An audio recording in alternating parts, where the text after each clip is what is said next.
Depuis de nombreuses années, je sillonne la France au volant de ma petite Micheline pour découvrir les cuisines de nos terroirs et rencontrer les gourmands de nos régions. Chacune possède ses ambassadeurs gastronomiques, parfois illustres, des artistes de renom qui ont porté l'art culinaire au rang d'art majeur, n'hésitant pas à introduire leur amour de la cuisine dans leur création. Les textes gourmands de Colette, évoquant aussi bien la truffe que le pudding de sa mère, les romans de Jean Giono remplis de plats provençaux, les tables chargées de fruits peintes par Cézanne ou Claude Monet, les croquis de Toulouse-Lautrec sont autant de célébrations de la table et des plaisirs des sens. Sans oublier Marcel Proust, indissociable de ses madeleines.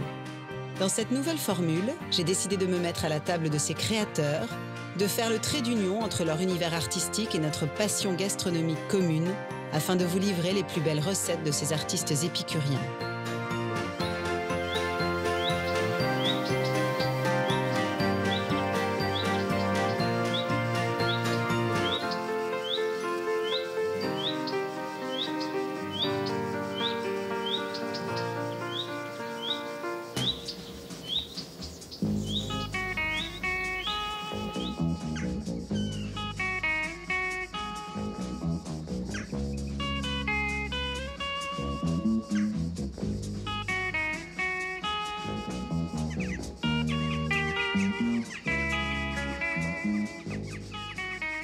On y est dans la garrigue. Et quel plaisir! Redécouvrir Pagnol. C'est ce que l'on vous propose en venant ici, sur les lieux de son enfance, dans ces collines provençales, au pied du Garlaban, qui a inspiré toute son œuvre. L'œuvre d'un auteur, d'un dramaturge, d'un cinéaste si riche. La nourriture y est évidemment omniprésente. La daube de poulpe, la fameuse bouillabaisse de Marius, la brochette de Grive, les navettes provençales. Ces plats rythment le quotidien des fameux personnages de Marcel Pagnol et vont nous permettre de découvrir un Marcel Pagnol peut-être un peu différent et loin de l'image d'Épinal de l'amuseur provençal, l'un des plus grands auteurs du XXe siècle. Je suis né sous le Garlaban, couronné de chèvres au temps des derniers chevriers, clamait Marcel Pagnol, fier de sa Provence. Né à Aubagne en 1895, celui qui deviendra à la fois écrivain, dramaturge, cinéaste et réalisateur est le fils d'un instituteur et d'une mère couturière. De son père, il hérite de ses qualités littéraires, mais aussi d'un attachement à une provençalité quotidienne et culinaire. Son enfance est un va-et-vient permanent entre les saveurs méridionales du port de Marseille et une cuisine plus terrienne qu'il découvre dans les collines sauvages de l'arrière-pays. Marcel Pagnol fait ses études à Marseille. Au Vieux-Port, il aime à s'attabler au bar de la Marine, où il observe avec gourmandise les pêcheurs et poissonniers déchargeant leur embarcation. Des pêcheurs qui inspirent et nourrissent sa plume comme une bouillabaisse ou un aïoli régalent ses personnages. En 1922, il monte à la capitale, mais son cœur reste viscéralement accroché aux collines nourricières de son enfance. Grives, daubes, olives et fromage de chèvre, toute sa vie, Marcel Pagnol chérira cette cuisine méditerranéenne qu'il aime partager en famille, transmettant à ses enfants et petits-enfants le goût de la bonne chair. À l'image de ses suce-miel, les bonbons de son enfance qu'il conserve toujours dans sa poche. C'est en 1928 qu'il se lance au théâtre, très vite rattrapé par le cinéma parlant, qui ne peut ignorer un tel artiste et porte à l'écran Marius. Le succès est immense, la verve de ce fils de cafetier et de son père auquel le cinématographe a donné la parole enchante les Français du Nord comme du Sud. C'est le début d'une longue série de films César, Manon des Sources ou Le Cigalon qui portent haut les couleurs et les saveurs de la Provence. Fasciné par ces paysages empreints de souvenirs d'enfance, il ira même jusqu'à acheter en 1934 40 hectares de collines au-dessus du petit village de La Treille pour en faire son Hollywood provençal. Comme son œuvre, il deviendra immortel en rentrant à l'Académie française en 1946. Et on commence forcément par un petit casse-croûte dans les collines, le rêve, avec rien de moins que le petit-fils de Marcel Pagnol, Nicolas Pagnol.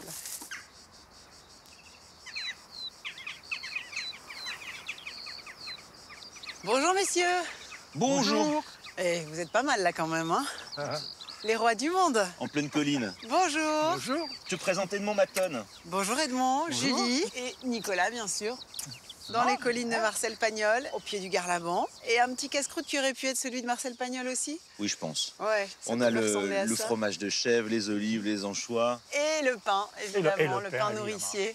Voilà, bah là on a vraiment c'est la nourriture, la base, je crois, de la nourriture paysanne. Du temps de Marcel Pagnol. Ouais. enfin, lorsqu'il a 10 ans et qu'il court dans les collines, le père de Lily, par exemple, mangeait certainement ça pour déjeuner. On La commence par la fameuse brousse, brousse. non? Allez, oui, parce parce qu'elle que est fraîche. Il y a un rituel pour la démouler? Ben, Vas-y Edmond, montre-nous. Montre-nous, Edmond. Ah bah là, je suis lancée, là, ça y est. c'est Allez. parti. gentil. C'est parti. C'est un petit peu de vent quand même, faudrait pas que ça s'envole. Ah bah c'est le Mistral. pays de Marseille, c'est le Mistral. Hein. C'est le Mistral. Alors comment elle se mange? Comme ça? Oui, Un petit bout voilà. sur- allez, Voilà, je vous, voilà. je vous- Une tranche, je vous mets puis un le- petit bout puis sur sur le pain. Sur le pain. Tac, hop, hop. Voilà. Allez, j'y vais.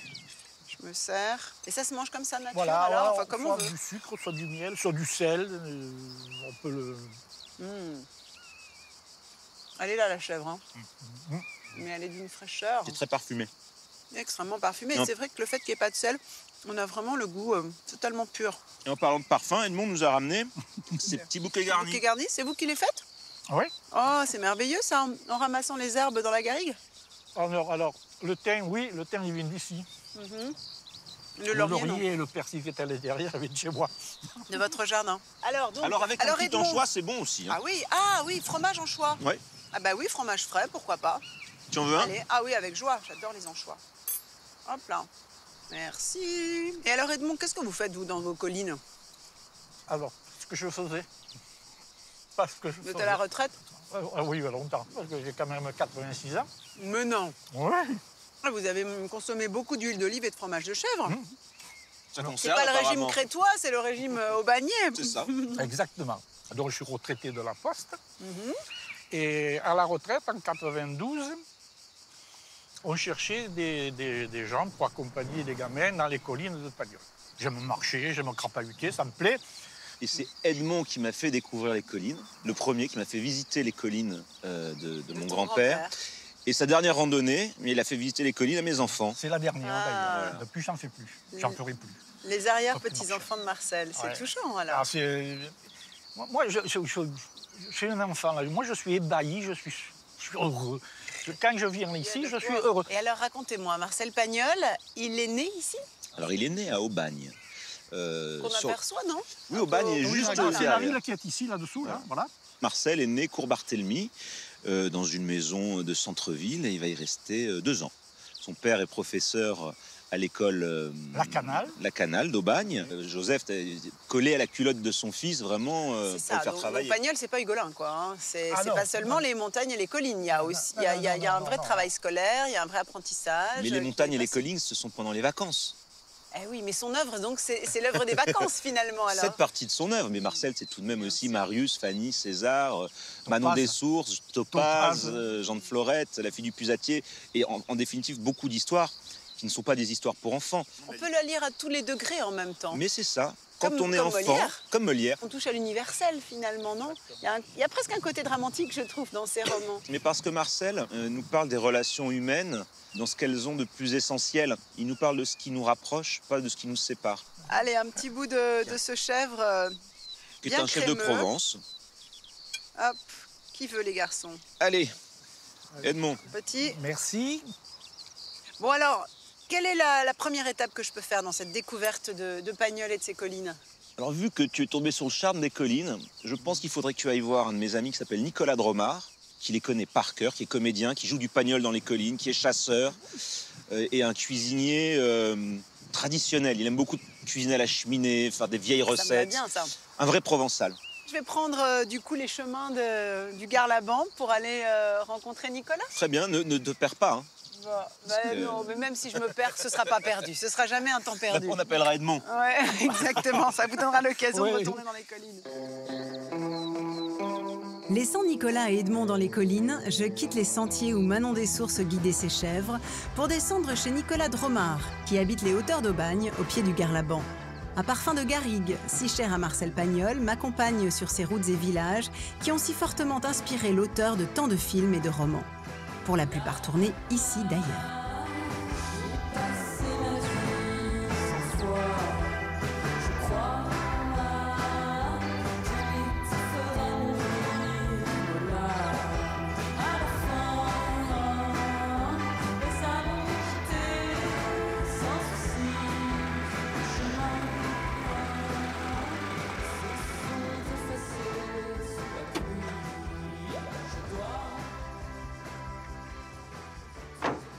Bonjour Nicolas.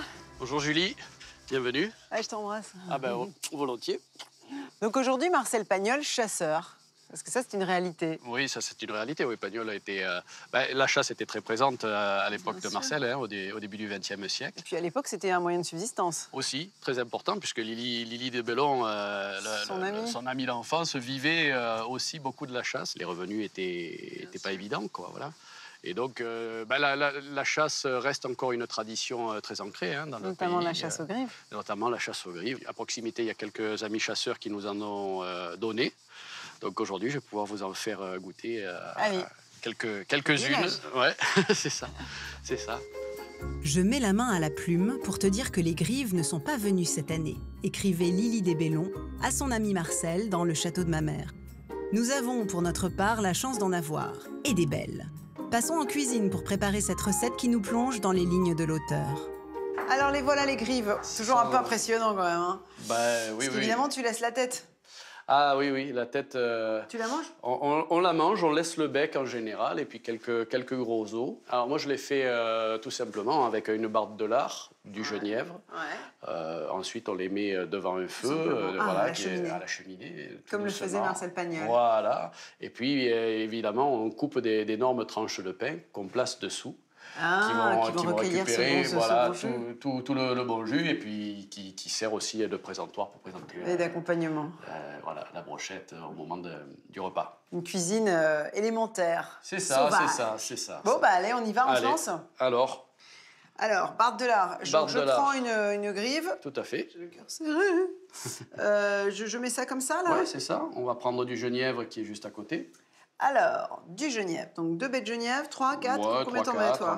Tu les mets pas à l'intérieur de l'animal, tu les mets à côté? Non, je les mets à côté parce que le gras va prendre le parfum et puis le transmettre aussi.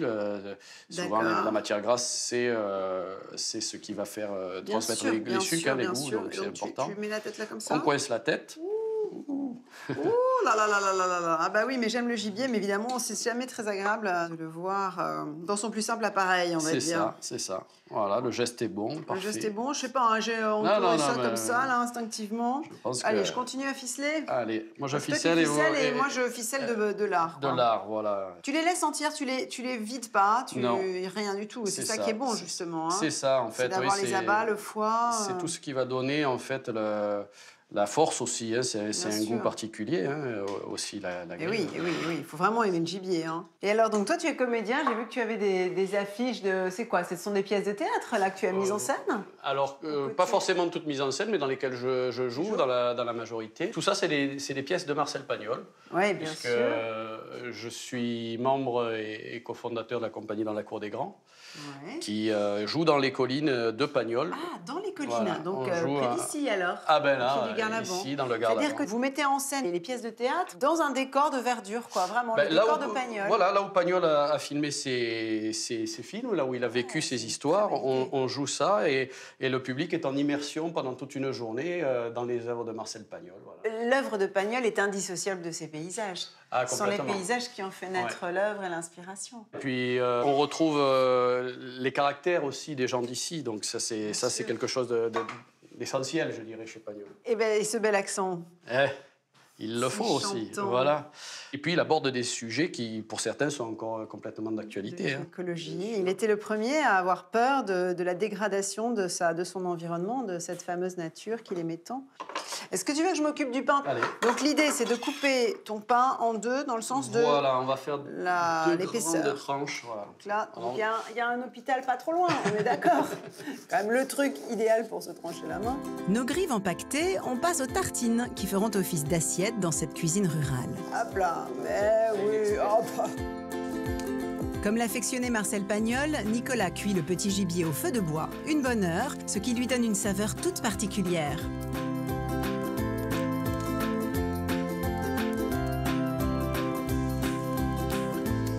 Pendant ce temps, j'en profite pour ajouter à mon carnet cette fameuse recette chère à notre auteur chasseur.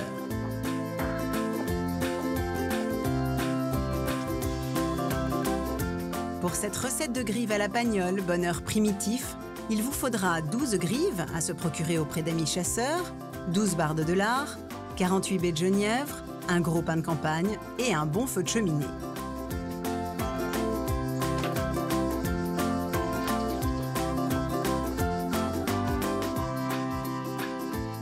doucement pour ne pas en mettre de partout. Puis après, on pose ça... Tu poses directement sur la tartine. Pour l'esthétique aussi, hein, pour la présentation.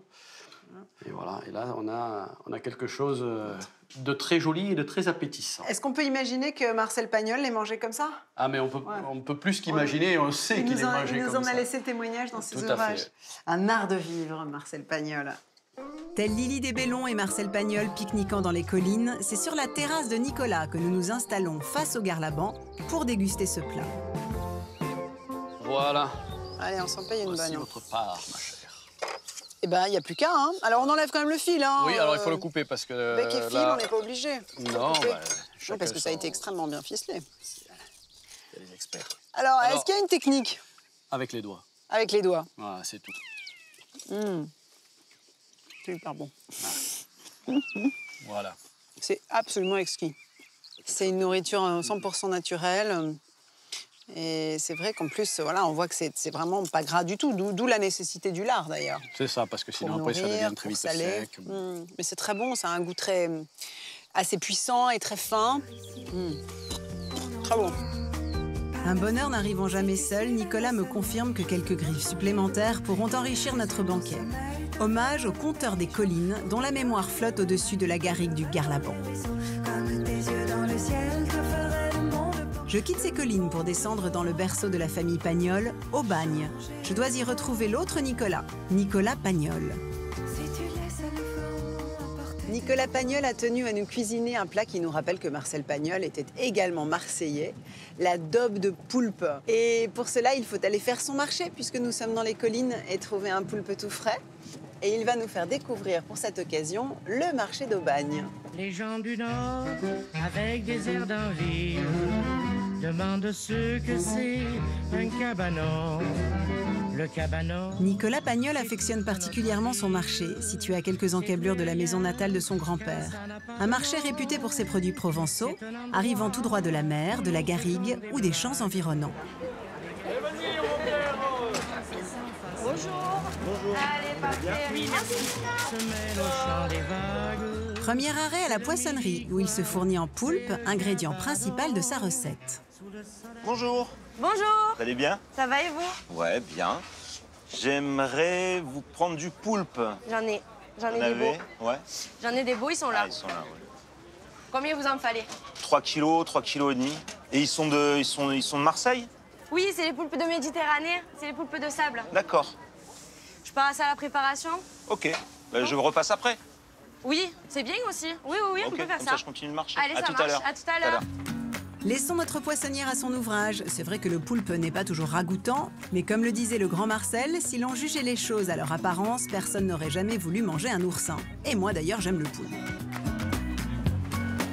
Nicolas ajoute à son panier des gnocchis frais, accompagnement original pour sa daube de la mer. Avant de passer aux légumes, pour un fond de sauce rempli de soleil. Qu'est-ce qu'il vous faut? Il me faut des carottes. Oui, donc j'ai des carottes fan. Ouais. Bon, donc alors le plus naturel dans la carotte, c'est toujours d'avoir la fan. Une carotte sans fan, c'est pas du tout naturel, donc en fait, on la traite pour la conservation. D'accord. Donc c'est vous qui produisez? C'est ça. Nous produisons sur la commune de Gémenos. Donc en fait, mon frère a pris la succession de mon père et donc il a créé cette entreprise, donc le paysan gémenosien, en 1952. Ok. Voilà. Et donc c'est que des produits pleine terre. La carotte du paysan gémenosien ira très bien dans ma daube de poulpe. Ok. Donc alors sachez aussi que vous ne perdez rien normalement dans un légume. Donc ici, vous récupérez donc toutes les feuilles et vous les faites revenir avec un oignon. Vous le mixez, un petit peu de crème et vous en faites une soupe avec des croûtons à l'ail. C'est super bon. Et par ailleurs, les fans sont un bon indicateur de la fraîcheur des carottes. Nicolas ajoutera à son panier un pied de céleri, du persil, de beaux oignons, quelques échalotes et un peu d'ail. Marché terminé. Go. Allez. Voilà, il est là. Bon. Je te remercie. Bonne cuisine. Ouais, on va essayer. Ouais. À la campagne, il y a toujours un truc. C'est à Hallot que je dois rejoindre Nicolas. Sangliers, des hérissons, des vieux sur des tracteurs. À la campagne, il y a des lieux plein d'histoires. Un joli village provençal où Marcel Pagnol a passé d'inoubliables vacances dans la célèbre maison familiale, la Bastide Neuve. Vacances qui ont nourri bon nombre de ses écrits. Si la demeure n'est plus aujourd'hui dans la famille, son souvenir persiste dans ses œuvres, mais aussi dans de savoureuses recettes. Le temps qu'il fera demain, à la campagne, on veut de l'authentique. Du feu de cheminée et du produit régional. À la campagne, il nous faut du rustique. Un meuble qui n'est pas en bois, ça nous ruine le moral. À la campagne, on dit qu'on voudrait rester. Ça va? Oui, ça s'est bien passé chez Nicolas. Les grives Une étaient brochette de grives mémorable. à la cheminée. Mémorable, à la cheminée comme il se doit. Alors, c'est toi qui es aux commandes, là. Eh oui, Tu cuisines un peu? j'adore. Au quotidien, Ah tu oui, ça adores? me tranquillise, ça me vide l'esprit. C'est cette passion pour l'art de vivre provençal que Marcel Pagnol a transmis à son petit-fils. Le poète aimait d'ailleurs à dire que celui qui est capable de ressentir la passion est celui qui l'inspire. On comprend mieux l'admiration de Nicolas pour son grand-père. Mais c'est une recette qui me ressemble parce que je suis un passionné de la mer et j'adore les collines. Et la daube de poule, il y a le côté méditerranéen et le côté terroir. Alors, tu m'avais recommandé un livre pour en savoir plus sur la cuisine qu'appréciait Marcel Pagnol, un livre de Charles Blavette, Bah oui. qui est passionnant, qui est une histoire de la Provence à lui tout seul, et dans lequel j'ai retrouvé la daube de poulpe. Oui, mais Blavette est un cuisinier hors pair. D'ailleurs, c'est lui qui faisait la cuisine pour toute l'équipe Pagnol sur les tournages. Et Marcel le fait tourner en 1933 dans son second film qui s'appelle Geoffroy, tiré d'un roman de Giono. Donc Blavette devient un comédien fétiche de Pagnol. Il va tourner dans pratiquement tous ses films. Et il leur faisait à manger, il faisait à manger à toute l'équipe. Donc les lapins grillés, la daube de poulpe, les alouettes sans tête, les pieds épâqués, que sais-je encore. Qui veut connaître les secrets de ces recettes, vraiment dans leur jus, écrit vraiment en provençal d'ailleurs, doit lire ce livre. Tout à fait, c'est un livre de référence. On commence par quoi? On fait la sauce? On fait la sauce. Alors dans la sauce, c'est une sauce, c'est une base de sauce bolognaise sans la viande. D'accord. C'est-à-dire que nous avons des carottes, du céleri, des oignons, de l'ail, une échalote et de la pulpe de tomate. Pulpe de tomate. Et un petit peu de vin rouge pour corser la sauce, pour la rendre un peu plus, comment dire, moins méditerranéenne et plus terroir. Daube. Qui dit daube dit vin rouge. Forcément, Ah bah forcément. Oui, bah oui. Alors, qu'est-ce que je peux faire pour t'aider? Dis-moi. Je finis la carotte? Allez, tu la coupes en deux dans le sens de la longueur. D'accord. Comme ça. Ensuite, tu la retournes, tu la recoupes en trois. Dans le sens de la longueur. Ah d'accord, donc tu veux vraiment faire une brunoise quasiment. C'est ça. D'accord. Et ensuite, tu les détailles en tout petits dés. Très bien, chef. Et on va en mettre deux. Je vais couper un petit peu de céleri pour aller avec. Donc je l'ai lavé, bien sûr, avant. Attends, je vais le faire. Tu veux le faire? Ben oui. Je m'occupe du céleri, découpé lui aussi en brunoise. Parce que toi, tu n'as pas connu ton grand-père. Tu l'as connu, mais tu ne t'en souviens pas. Tu étais très jeune. Non, il est décédé, j'avais 1 an. Je suis parti à sa rencontre, si je peux dire, grâce à ma grand-mère et à mon père, qui m'en ont énormément parlé. Et puis par la suite, avec la découverte, en tout cas, l'exhumation de toutes ses archives, sa correspondance, ses essais non publiés. Et je regrette de ne pas l'avoir connu, bien sûr, comme tous les petits-enfants regrettent de ne pas avoir connu leurs grands-parents. Bien sûr. Impossible de commencer une daube provençale sans une bonne rasade d'huile d'olive. Nous y ajoutons nos légumes finement coupés et je lance la cuisson de notre brunoise. Est-ce que tu veux que je m'occupe du poulpe pendant ce temps-là? Oui, parce qu'il va mettre un certain temps à cuire. Tu le précuis donc? Je le précuis. Pas que dans la sauce? Non, pas du tout. Dis-moi, tu mets ça à feu vif? De toute façon, tu règles en fonction À feu très doux. Ah, à feu très doux, d'accord. À feu très doux, parce que si tu mets un feu trop fort, ton poulpe va cuire trop vite, la chair va se rétracter et il va devenir élastique. D'accord. Oh. Allez, j'y vais. Il ne faudra pas moins de 2 heures de cuisson à sec pour notre poulpe, c'est-à-dire sans ajout d'eau ni de matière grasse. Côté fond de sauce, les carottes et le céleri auxquels on a rajouté des oignons et des gousses d'ail ont déjà bien réduit. C'est pas mal, là, c'est bien fondu, hein? Oh bah oui, on va pouvoir rajouter le vin rouge. Alors généralement, je prends du Côte-du-Rhône, un vin parce que c'est un vin qui est tannique, qui a du goût. On en met un bon verre. Voilà. Encore un peu, il était petit ce verre-là. Oui, dis donc, c'est pas des verres à la Pagnol, hein? Voilà. Le temps que le vin s'évapore, Nicolas nous dévoile une astuce pour corser le goût de son poulpe. Un joli cognac que nous réchauffons avant de le faire flamber. Allez, j'y vais. Allons-y. Vas-y. Attention, c'est parti. Oh, c'est très bien, très maîtrisé. Voilà. C'est vrai que le cognac et le poulpe font bon ménage. Oui. Voilà, je vais l'aérer un peu pour qu'ils soient tous bien fumés. On passe ensuite à la pulpe de tomate qui constituera notre fond de sauce.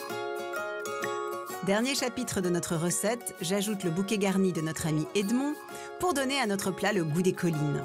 Nous laissons cuire tout ça à feu doux, le temps pour moi de noter cette recette de daube à la pagnole. Pour la recette de poulpe, comme l'a dégusté Rému, Fernandel ou encore Fernand Sardou lors des tournages, il vous faudra 3,5 kg de poulpe, 4 belles carottes fanes, 1 kg de pulpe de tomate, 2 oignons, une échalote, 2 branches de céleri, un bouquet garni, 10 centilitres de cognac, 20 centilitres de bon vin rouge, 2 gousses d'ail et bien sûr de l'huile d'olive.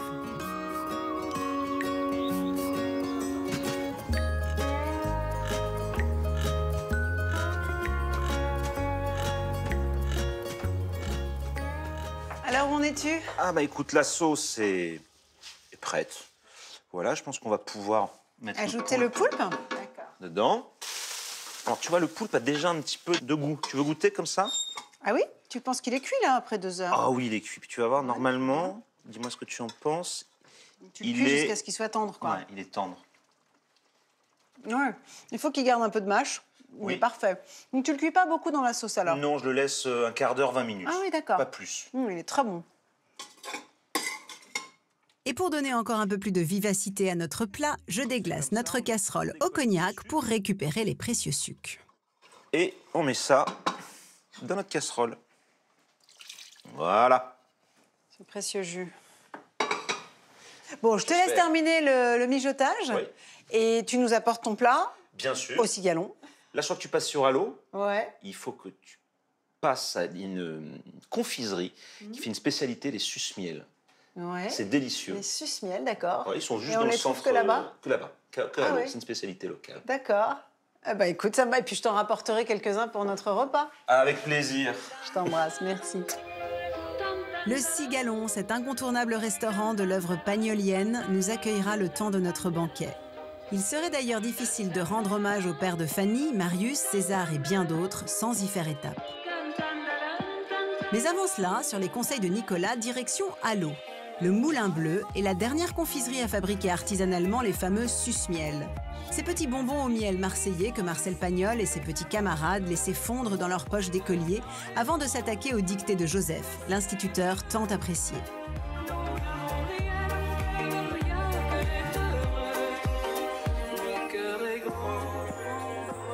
En fait, c'est ça. Ah d'accord. Donc c'est entre 2 papiers? C'est ça, il y en a 10.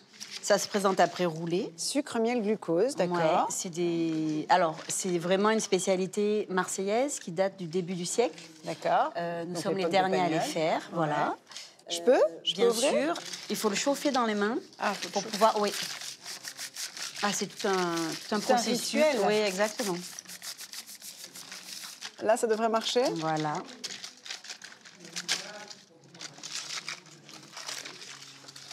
Eh bien, j'y suis arrivée. Voilà.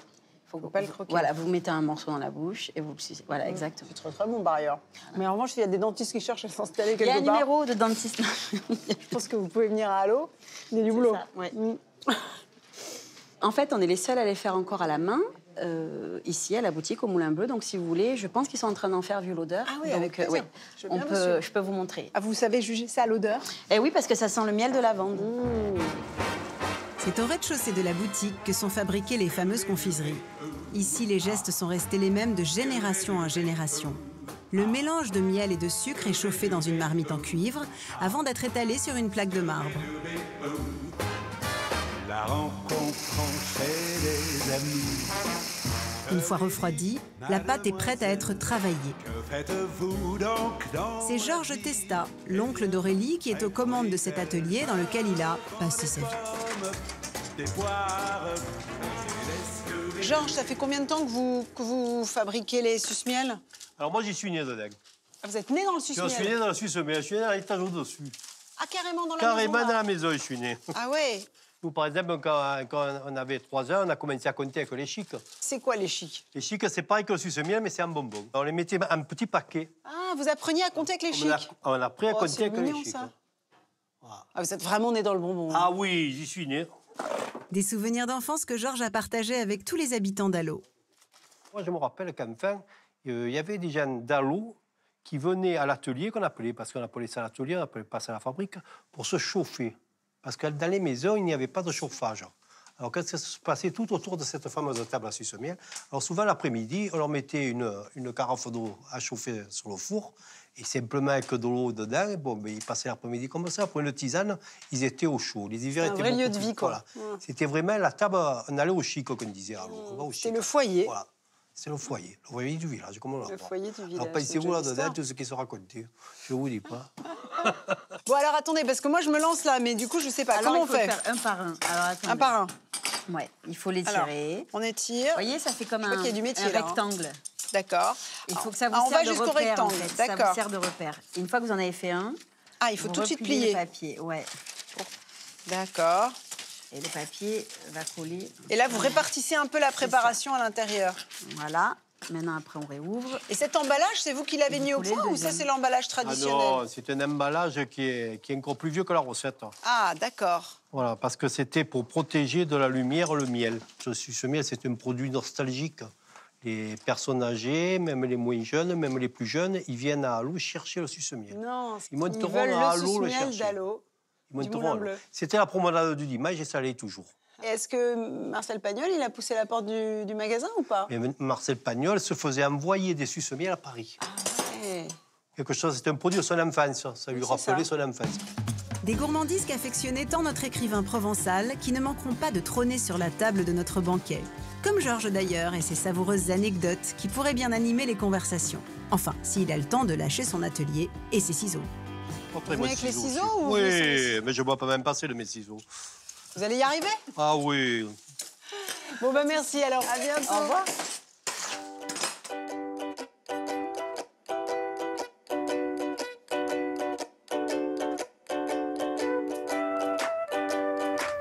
C'est à La Treille que je poursuis ma route sur le chemin de Pagnol. La Treille, un village, situé pourtant en plein cœur du 11e arrondissement de Marseille. Marcel Pagnol y a passé une partie de sa jeunesse avant d'en faire son Hollywood provençal et d'y installer la plupart de ses tournages.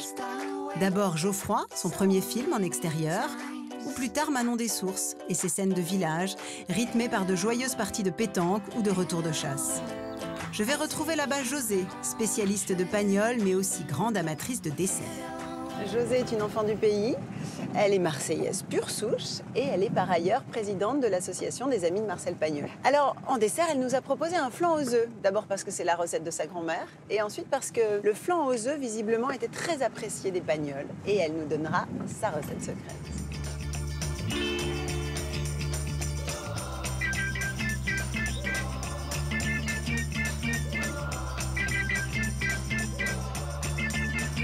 Je l'ai vue près d'un laurier, elle gardait ses blanches brebis.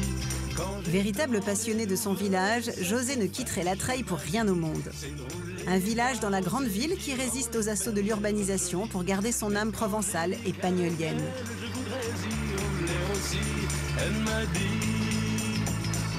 Elle m'a dit d'aller siffler là-haut sur la colline, de l'attendre avec un petit bouquet d'églantines.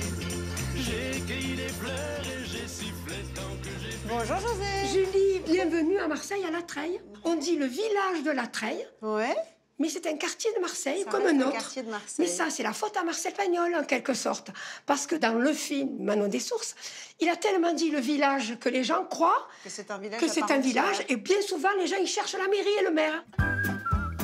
Si à l'époque de Marcel Pagnol, La Treille comptait de nombreux commerçants, les temps ont changé et même la force de caractère de José n'y peut rien. Mais il reste toujours un commerce pagnolien qui résiste, et pas des moindres, l'incontournable restaurant où Marcel Pagnol tourna un film inoubliable en 1935 et où, privilège, nous tiendrons notre banquet. Le fameux Le cigalo, fameux le fameux cigalo. Qui a prêté son nom à un Qui- film de Marcel que Pagnol. Marcel Pagnol a baptisé. Enfin, c'était un lieu sans nom. C'était ça ne s'appelait pas le Cigalo. c'était un petit troquet, c'était un petit endroit où on venait danser le dimanche après-midi, boire un verre de limonade et de bière, vous voyez, très simple. Et c'est lui qui, à travers son film... En 1935, éponyme, il a tourné il a appelé exactement Cigalo et le nom y est resté. Alors, je vais poser mes affaires et je m'y mets avec vous. On va faire un flan aux œufs. Un flan aux œufs. Et pourquoi le flan aux œufs, alors? Le flan aux œufs, pourquoi? Mais parce que c'est un dessert que je mangeais ici à La Treille, chez ma grand-mère. Et on peut imaginer que Marcel Pagnol en a mangé aussi? Oui, parce que c'est pareil, il vivait il cuisinait avec ce qu'ils avaient sous la main. Exactement. Et puis il aimait les plats simples. Et tout très simple. Une recette qui aurait ravi les papilles de notre écrivain épicurien et dont la préface pourrait s'écrire en forme d'ode au caramel. Voilà, on va mettre le sucre en poudre. Oui. Là, je mesure pas, Vous faites à l'œil. Je fais à l'œil, voilà. Parce que dans le flan, j'en mets aussi. Là, par contre, il faut le peser. Alors, dites-moi combien vous en utilisez? 130. 130. Il y a là déjà la tare, voilà. D'accord, oui, c'est bon. Voilà, 130. J'ai acheté le lait et les œufs dans une ferme qui est aux confins de Marseille et d'Allo, pour rester dans cette optique de produits fermiers. De produits locaux et fermiers. De produits locaux, voilà. Là, il y a vraiment une traçabilité. Hein. J'ai vu les vaches, hein. Voilà, et les poules aussi. La vanille, qu'est-ce qu'on en fait? Alors, la vanille, il va falloir, avec un ciseau, la couper dans le sens de la longueur pour que tous les petits morceaux de vanille se répandent bien dans le lait. Pendant que je bats les œufs, auxquels j'ajoute le sucre, de son côté, José met le lait à bouillir avec la demi-gousse de vanille. Alors le caramel, vous voulez obtenir quel type de caramel? Plutôt blond, plutôt blond. cuit? Oui. Parce que s'il est foncé, il y a une amertume qui n'est pas bonne. Pendant que le caramel prend, je ne peux résister à des gourmandises typiquement marseillaises que notre Marcel Pagnol appréciait tout particulièrement. José, c'est vous qui avez fait les navettes? J'ai fait les navettes, oui. Ah, les fameuses navettes marseillaises. Les navettes à la fleur d'oranger. La navette, c'est une légende, hein, a une forme de barque. Absolument, c'est comme ça qu'on la dessine en forme de barque. Cette barque, elle a traversé une partie de la Méditerranée avec des femmes. Elles ont échoué aux Saintes-Maries de la mer et elles ont évangélisé la Provence. Que de choses à découvrir dans cette région. Et dans cette région que vous connaissez, je crois. Un petit peu. J'ai des origines marseillaises, mais je la connais pas assez. Il faudra que je revienne. Oui. Les légendes de José et son accent teinté de vérité nous éloignent de la cuisine. Mais attention, le caramel n'attend pas. Voilà, alors maintenant, je verse mon caramel. Ah oui, il est très bien, impeccable. Je le répartis bien. Je le répartis. Si vous voulez le répartir. Voilà. Hop. Parfait. Allez, maintenant on va verser notre flan. On attend peut-être qu'il durcisse un tout petit peu, non? Ça va très bien. Oh non, ça va. Allez, je vous le tiens, vous versez. Nous versons dans le moule la préparation d'œufs et de lait, tout juste battu. Puis faisons cuire le tout au bain-marie afin de ne pas brûler notre flan à la cuisson. C'est tout simple, hein, finalement. Il suffit de respecter les proportions et d'avoir de bons ingrédients. Absolument. Et voilà. José, est-ce que je peux vous laisser terminer la cuisson? Bien sûr. Et nous apporter le dessert au cigalon. Vous connaissez le chemin, vous allez venir à pied. Cigalon, mais bien sûr. Et vous n'oubliez pas les navettes. Surtout important. Surtout je vous fais un bisou. Merci Julie. José. Avant de filer, je consigne sur mon carnet notre recette à la manière de notre écrivain gastronome. Pour le flan aux œufs de La Treille, vous aurez besoin de 8 œufs, évidemment fermiers, 1 litre de lait entier, 130 g de sucre, une demi-gousse de vanille, et pour le caramel, 130 g de sucre également et 10 centilitres d'eau.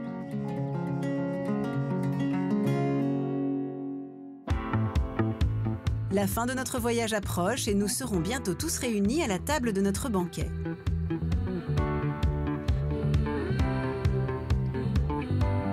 Mais celui-ci ne saurait être complet sans les fameuses brousses du Rove que Nicolas et Edmond m'ont fait découvrir.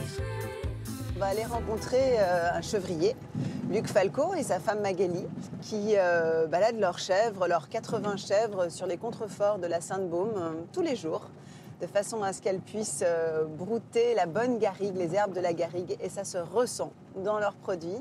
Cette brousse qui a obtenu une AOC en 2018, la première AOC fromagère des Bouches-du-Rhône d'ailleurs. Et ils vont nous expliquer en quoi cette race et ce fromage sont si particuliers.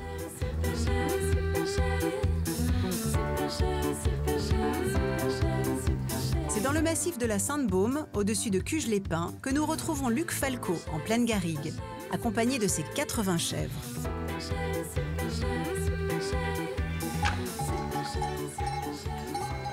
Ce coin, je le chéris particulièrement, hein, c'est mon pays. Et sur la gauche, le Gard-Laban, ça c'est les collines de Marcel Pagnol. C'est les collines de son enfance. Le pays de Manon-des-Sources est un véritable terrain de jeu pour les chèvres du Rove, cette race endémique que Luc préserve avec fierté. C'est une race qui a plus de 2600 ans d'existence. C'est tout simplement les débuts de Marseille. Alors la légende dit que c'est un bateau grec qui s'est échoué au large de Marseille, que sur ce bateau il y avait des chèvres et qu'elles seraient arrivées à la nage aux alentours des collines de la Nerte et qu'elles auraient trouvé un terrain favorable pour se multiplier.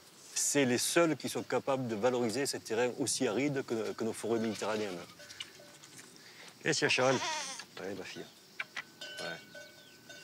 L'alimentation est variée. Une chèvre, c'est comme nous.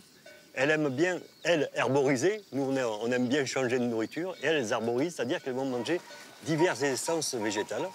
De là va découler le goût du lait. Et qui dit goût du lait, dit goût des produits dérivés, en l'occurrence la fameuse brousse du Rove et les fromages. Mais il y a quelque chose qui est fabuleux. Marcel Pagnol a écrit le Garlaban, donc sa montagne de prédilection, le Garlaban au temps du dernier chevrier. Parce que le dernier chevrier du Garlaban, c'était son petit frère, c'était le petit Paul Pagnol. Ça a été un visionnaire sur plein de choses, sauf là-dessus, puisqu'on est toujours là. Une erreur dont on ne lui tiendra pas rigueur et dont on ne peut même que se féliciter tant le travail de Luc est valorisant pour ces collines.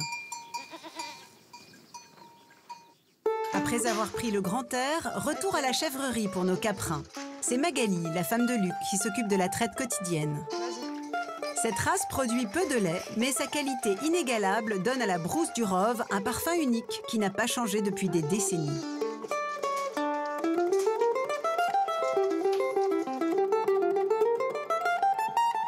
Direction la fromagerie où rien n'a vraiment changé non plus. Les brousses sont fabriquées puis moulées à la main dans des cônes, leur donnant cette forme si particulière. À l'époque, les chevrières démoulaient la brousse dans des moules en fer blanc, de cette forme-là, avec 3 petits trous, pour permettre à la brousse de continuer à s'égoutter. C'est ainsi que s'achève mon voyage au pied du Garlaban, sur cette belle note gastronomique au parfum de garrigue. Direction La Treille pour ma dernière étape, où les invités m'attendent sur la terrasse du Cigallon, tenue depuis 10 ans par Pascal Paris. Nicolas Pagnol et Edmond Maton sont déjà à l'apéro, ainsi que Nicolas Dromard, notre comédien, Georges et Aurélie Testa, José Boutin et Luc Falco, chevrier descendu de ces collines. Cette joyeuse bande n'est pas sans rappeler la troupe de Marcel Pagnol, Fernandel, Rému, Sardou, Bourville et les autres. Bonjour. Oh, bah c'est magnifique. Vous aviez répété, c'est Marcel Pagnol qui vous a mis en scène? Non, c'est naturel. Salut Pascal, merci de nous accueillir. Et alors, qu'est-ce que tu nous as fait, Pascal? C'est toi qui as préparé ce foie gras? Je vous ai préparé une petite apéritif là, un peu provençal, avec du caviar d'aubergine, de la tapenade, et j'ai fait un petit pressé de foie gras de canard avec poire et magret de canard fumé. Et alors, accompagné par, évidemment, un pastis. Un pastis artisanal de la région, tout à fait. Eh ben, très bien. Bah, moi, je veux bien un petit pastis. Allez, alors, pour aller, un jus de soleil. Oui. C'est joli, ça. Voilà. Tu serais pas petit-fils de poète, toi, peut-être? Bon, servez-vous, allez, clac. Et alors, Pascal, toi, tu es installé, tu es le chef du restaurant. Donc, le Cigallon, au départ, c'était un bistrot de village. C'est une petite guinguette. À l'époque, guinguette, à l'époque où Marcel Pagnol est né. Guinguette. Et il en a fait un film, Cigallon. Avec Henri Poupon, en 1935. Et c'est l'histoire d'un chef qui avait meilleur caractère que Pascal, quand même. Je me plais à le dire, toujours. C'est vrai, je suis Et qui fait une cuisine délicieuse, les pieds épaqués, mais qui refuse de servir ses clients qu'il juge indignes de sa cuisine.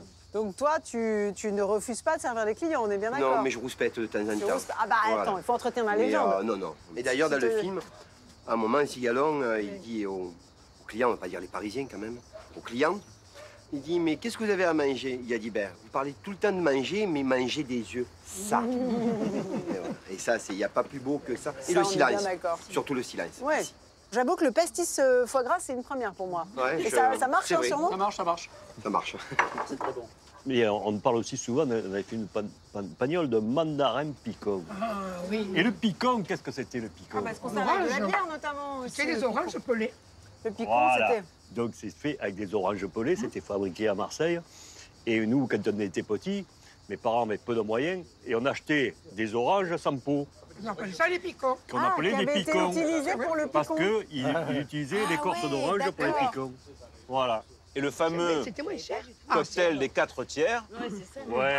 Picon, Ça, c'est fabuleux. Alors, c'est dans quel film? C'est dans quel film? Alors, c'est dans Marius. Marius. C'est César qui explique pour la énième fois à Marius comment on fait le mandarin citron.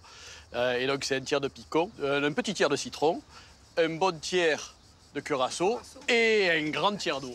Et ça fait 4 tiers. Ça fait 4 tiers. Eh oui, mais dans un verre, il n'y a que 3 tiers. Ouais. Enfin, là, il lui dit, imbécile, ça dépend de la grosseur des tiers.